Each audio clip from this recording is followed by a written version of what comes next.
We remove 2 screws.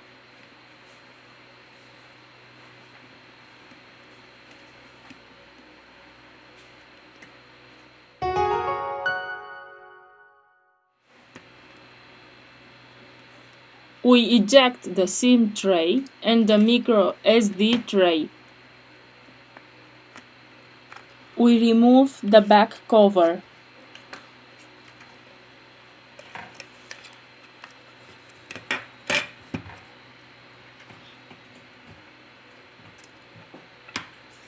To continue with the disassembly process, first of all, we have to remove the battery flex.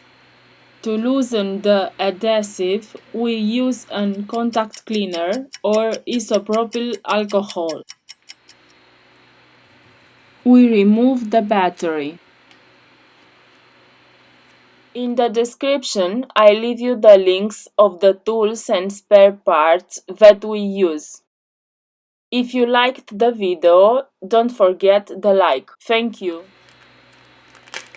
We have finished the disassembly process. We use premium red adhesive roll for mobile devices. Now we return with the assembly process.